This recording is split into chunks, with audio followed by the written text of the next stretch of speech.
پیشاب کے قطروں کی بیماری والے شخص کے وضو اور نماز کا کیا حکم ہے؟ دیکھیں، بہرحال یہ ایک بیماری ہے کہ جس میں انسان کے جسم سے قطرہ قطرہ جو ہے وہ پیشاب نکلتا رہتا ہے، درست؟ اور مشکل اس کے لیے جو ہوتی ہے وہ یہ ہوتی ہے کہ کیونکہ یہ رکتا نہیں ہے، قطرہ قطرہ نکلتا رہتا ہے، تو اب نماز یا وضو، کیونکہ پیشاب کرنے سے تو وضو ٹوٹ جاتا ہے، تو اب یہ قطرے اگر نکل رہے ہیں تو اس کے وضو کا کیا حکم ہو گیا؟ تو ٹکے گا ہی نہیں اس کا وضو، تو یہ تو نماز پڑھنے کا ٹائم ہی اس کو نہیں ملے گا، اس لیے کہ تو واش بیسن پہ کھڑی رہیں گی خاتون یا مرد جو بھی ہے، بس وضو کرتے رہیں گے، کیونکہ جہاں وضو کیا وہاں قطرہ نکلا، پھر وضو کریں گے، پھر قطرہ نکلا، پھر وضو کریں گے، تو وہ تو وہاں سے نکلیں گے ہی نہیں کہ نماز پڑھنے کی باری ہے۔ تو ایسے افراد کی ذمہ داری کیا بنتی ہے کہ جن کے ساتھ یہ پرابلم ہو کہ ان کا وضو یا ان کے پیشاب کے قطرے جو ہیں وہ نہ رکتے ہوں، درست؟ ان کے لیے کیا حکم ہوگا؟ مسئلہ یہ ہے، کہتے ہیں کہ اگر کوئی انسان بیمار ہو اور بیماری کی وجہ سے اس کے قطرے پیشاب کے نکلتے ہوں اور وہ ان قطروں کو روک نہ پاتا ہو، درست؟ کنٹرول اس کا اختیار سے خارج ہو چکا ہو، وہ قطرے نہیں رک پاتے ہیں اس کے، تو فرماتے ہیں کہ دیکھیں، مثلا فرض کریں نماز کا ٹائم ہے آپ کے پاس 6 گھنٹے ظہر کا ٹائم ہے، کوئی ایسا ٹائم ہے جس میں اس کو پتا ہے کہ مثلا فرض کریں 4 بجے سے لے کے 4:15 بجے تک میں تھوڑا سا ریلیکس ہوتا ہوں اور یہ بیماری یا یہ مشکل جو ہے وہ پیش نہیں آتی، تب تو اس کی ذمہ داری ہے کہ یہ نماز اسی 4:15 بجے 4 سے 4:15 کے دوران ہر روز پڑھا کرے، کہ جس میں وہ اس بیماری کا شکار نہیں ہوتا، یا مثلا ڈیوریشن اس کا تھوڑا بڑھ جاتا ہے جس کی وجہ سے اس کو اتنا ٹائم مل جاتا ہے کہ وضو کر کے ایک نماز پڑھ سکتا ہے، حتیٰ اگر اس کے پاس اس کو اتنا ٹائم مل رہا ہے کہ وضو کرے اور ایک واجب والی نماز پڑھے، مستحبات اور باقی چیزیں نہیں پڑھ سکے گا، وہ پڑھنے جائے گا تو پھر وہ بیماری کا وقت شروع ہو چکا ہوگا دوبارہ سے، تو ضروری ہے کہ وہ واجب والی نماز پڑھے، شارٹ نماز پڑھے، وضو کرے اور واجب حد تک نماز کو انجام دے تاکہ اس کی نماز طہارت کے عالم میں مکمل ہو جائے۔ یہ اس صورت میں ہے کہ جب اس کو کوئی اتنا وقت مل رہا ہو کہ جس وقت میں وہ اپنی وضو کے ساتھ نماز کو مکمل کر سکتا ہو، تب اس کی ذمہ داری یہی ہے کہ وہ یہ کام کرے گا، درست؟ ابھی تو بغیر یورین بیگ کی بات ہو رہی ہے، پہلے وہ تو سن لیں۔ اس کے بعد فرماتے ہیں کہ اگر وقت جو اس کو مل رہا ہے وہ اتنا مل رہا ہے کہ وہ وضو کر کے کچھ حصہ نماز کا، مثلا 2 رکعت نماز جو ہے یا 1 رکعت نماز بغیر قطروں کے پڑھے گا، اس کے بعد جب دوسری یا تیسری رکعت میں داخل ہوگا تو وہ قطرے دوبارہ سے شروع ہو جائیں گے اس کے بہنے۔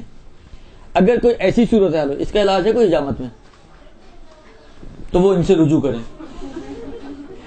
اگر کوئی ایسی صورتحال ہو کہ اتنی مہلت ہو کہ وضو کر کے کچھ حصہ نماز کا وہ وقت میں پڑھ سکتا ہو یا پڑھ سکتی ہو، تو اس میں بھی ضروری ہے کہ اسی وقت وہ نماز کو سٹارٹ کرے،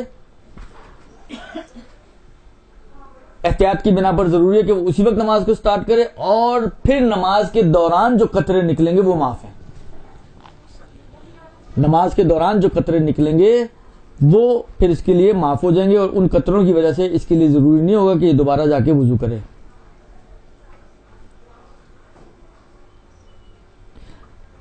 اور اگر صورتحال یہ ہو، یہ جو 2 ابھی مسئلے آئے یہ وہ تھے کہ جہاں پر اس کو کچھ یا تو پوری نماز کی چاہے واجب حد تک یا کچھ نماز کی مہلت مل رہی ہے، اگر صورتحال اس کی یہ ہو کہ پورے نماز کے وقت میں کوئی وقت ایسا نہیں آئے گا کہ جس میں یہ قطروں کے بغیر ٹائم حاصل ہو اس کو، کہ جس میں وہ اس بیماری سے بچا ہوا ہو اور اس میں نماز پڑھ سکے، ایسا کوئی ٹائم نہیں ہے، مسلسل پورے وقت کے ٹائم میں اگر 1.5 گھنٹہ کا 1.25 گھنٹہ صبح کی نماز کا ٹائم ہے تو پورا 1.25 گھنٹہ، 6 گھنٹے اگر ظہر اثر کا ٹائم ہے تو پورے کے پورے 6 گھنٹے،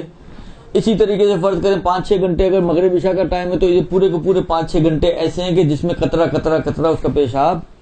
نکلتا رہتا ہے اور اس کو ایسی کوئی مہلت نہیں ملتی کہ جس میں وہ اس بیماری سے افاقے میں ہو. تو کہتے ہیں کہ وہ ایک وضو کرے گا اور یہی وضو اس کا اس وقت تک چلتا رہے گا جب تک کہ اب یہ جان بوجھ کے خود سے پیشاب نہ کرے یا کوئی اور ایسا کام جو وضو باطل کرنے والا ہے انجام نہ دے. درست؟ مطلب فرض کریں کہ اس نے ظہر اثر کی نماز پڑھ لی, قطرے نکل رہے ہیں, مغرب عشاء کا ٹائم ہو گیا, خود سے یہ واش روم نہیں گیا لیکن قطرے نکل رہے ہیں, تو وہ اسی وضو سے مغرب عشاء کی نماز بھی پڑھ سکتا ہے. درست؟ شب بیداری کی رات جاگتا رہا, واش روم نہیں گیا, فجر کا ٹائم ہو گیا, وہ اسی وضو سے فجر کی نماز بھی پڑھ سکتا ہے. بس جس کے پاس بالکل بھی مہلت نہ ہو اس کا, یعنی یہ قطرے گویا ایسے ہیں کہ جیسے نکلے ہی نہ ہوں, ان قطروں کے نکلنے کا کوئی اثر نہیں ہے. ان قطروں کا یعنی فقہی اعتبار سے یہ اس کے وضو توڑنے والے قطرے شمار نہیں ہوں گے.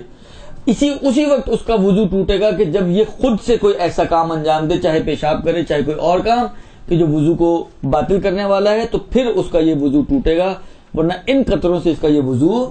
نہیں ٹوٹے گا. اور انہی قطروں کی صورت میں وہ متعدد نمازیں بھی پڑھ سکتا ہے. اور جہاں تک یہ تو وضو کی جہت سے ہے کہ قطروں کے, البتہ اس کو اپنے نماز کے لیے بدن کو پاک کرے جب شروع کرنے سے پہلے, پچھلے قطرے جو نکلے ہوئے, اور کوئی ایسا پیڈ وغیرہ یا کوئی ایسا چیز رکاوٹ رکھے کہ وہ جو اب قطرے نکلیں وہ اس کے بدن یا لباس کو نجس نہ کریں, اور اس طریقے سے پھر وہ نماز کو انجام دے.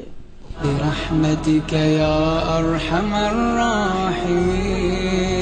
وصلى الله على محمد وآله